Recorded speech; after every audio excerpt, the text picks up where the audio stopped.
Hello friends, income tax के cases की series में आज जो केस हम लोग डिस्कस करेंगे उस केस का नाम है Gujarat smelting and refining company limited versus income tax officer. ये case 106 ITR tribunal short notes 93 पर रिपोर्ट हुआ। मैटर अहमदाबाद आईटीएटी की सी बेंच ने डिसाइड किया और इस केस का जजमेंट 29 अगस्त 2023 को आया। इस केस को डिस्कस करने का मेन लॉजिक यह है कि कई बार एसएससी के को यह धारणा होती है, गलत धारणा होती है कि यदि एसएससी का लॉस है या जो लॉस एसएससी अपने इनकम टैक्स रिटर्न के अंदर दिखाता है, यदि असेसमेंट के दौरान उस लॉस को असेसिंग ऑफिसर कम कर देता है या उस लॉस को प्रॉफिट में कन्वर्ट कर देता है तो एसएससी के ऊपर पेनल्टी नहीं लगाई जा सकती। यह केस इसी कंसेप्ट पर है। एसएससी ने जो अपनी इनकम टैक्स की रिटर्न फाइल की उसके अंदर एसएससी ने 2,17,00,000 रुपए का लॉस दिखाया। During the assessment proceedings SSC के ऊपर यह एलिगेशन थी कि एसएससी ने 8 करोड़ रुपए का बोगस परचेज किया है और कहीं ना कहीं एसएससी ने अपने असेसमेंट प्रोसीडिंग्स में इस चीज को माना भी, जिसकी वजह से बोगस परचेजेस पर कुछ परसेंटेज का एस्टिमेशन लगा करके एसएससी का एडिशन किया गया और उस एडिशन की वजह से जो एसएससी ने 2.17 करोड़ का लॉस दिखाया हुआ था वो करीबन प्रॉफिट में कन्वर्ट हो गया 6 लाख रुपए। जो एसएससी ने लॉस दिखाया था और लॉस को प्रॉफिट में कन्वर्ट होने के बाद यदि उसका डिफरेंस इस केस में कैलकुलेट किया जाए तो वो करीबन 2.25 करोड़ आता था। असेसिंग ऑफिसर ने इस 2.25 करोड़ की फिगर पर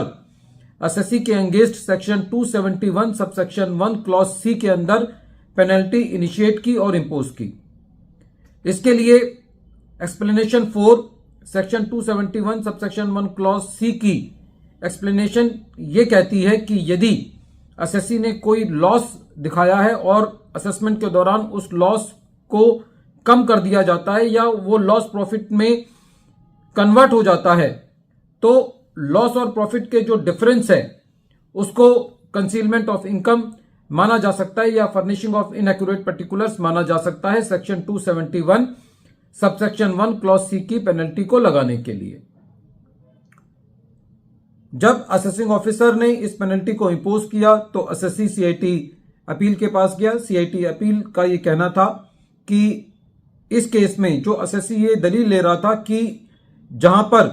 कोई एडिशन एस्टिमेशन के बेसिस पर की जाती है वहां पर एसएससी के ऊपर पेनल्टी नहीं लगाई जानी चाहिए, या दूसरा जो ग्राउंड था एसएससी का कि मेरे ऊपर टैक्स लायबिलिटी नहीं बनती क्योंकि मेरा लॉस जो है वो खाली 6 लाख रुपए तक प्रॉफिट में कन्वर्ट हुआ है। तो ये दोनों दलीलें एसएससी की काम नहीं आई क्योंकि explanation 4 section 271 subsection 1 clause C की क्लियरली मेंशन करती है कि यदि कोई लॉस रिड्यूस होता है या लॉस प्रॉफिट में कन्वर्ट होता है तो उस डिफरेंस के अमाउंट पर पेनल्टी लगाई जा सकती है। और दूसरा सीआईटी अपील का यह कहना था कि ये जो बोगस परचेजेस पर कुछ परसेंटेज लेकर के एडिशन किया गया है ये इसको सिंपल एस्टिमेशन नहीं कहा जा सकता और एसएससी की ये प्ली कि एस्टिमेशन या एडॉक बेसिस पर जहां एडिशन की जाती है वहां पर एसएससी के ऊपर पेनल्टी नहीं लगाई जा सकती, इस आर्गुमेंट को नहीं एक्सेप्ट किया जा सकता। एसएससी सीआईटी अपील के ऑर्डर के अगेंस्ट आईटीएटी गया और अहमदाबाद आईटीएटी की सी बेंच का भी ये कहना था कि जो प्रेजेंट केस है वो सिंपल एस्टिमेशन ऑफ इनकम का कंसेप्ट नहीं है और एसएससी के ऊपर जो सेक्शन 271 सबसेक्शन 1 क्लॉज सी की पेनल्टी इनिशिएट की गई और इंपोज की गई वो जस्टिफाइड है। एसएससी इस बात को प्रूव नहीं कर पाया कि एसएससी के ऊपर पेनल्टी नहीं लगनी चाहिए। फ्रेंड्स, जब भी हम अपनी इनकम टैक्स की रिटर्न फाइल करें तो ये कैजुअली फाइल नहीं की जानी चाहिए। माइंड में ये बात नहीं होनी चाहिए कि मैंने यदि सपोज करो 10 लाख रुपए का लॉस दिखाया है, ज्यादा से ज्यादा असेसिंग ऑफिसर इसमें एडिशन कर भी देगा तो मेरा जो लॉस है वो रिड्यूस हो जाएगा या मैं थोड़े ही प्रॉफिट में कन्वर्ट होऊंगा। तो ऐसा हो सकता है कि एसएससी की टैक्सेबल इनकम ना हो लेकिन फिर भी एसएससी पेनल्टी सफर कर सकता है। वीडियो के अंत में एक बार फिर मैं केस का नाम रिपीट कर रहा हूं। केस का नाम है Gujarat smelting and refining company limited versus income tax officer, और ये case 106 ITR tribunal short notes 93 पर रिपोर्ट हुआ। मैटर अहमदाबाद ITAT की सी बेंच ने डिसाइड किया और इस केस का जजमेंट 29 अगस्त 2023 को आया। Thank you friends.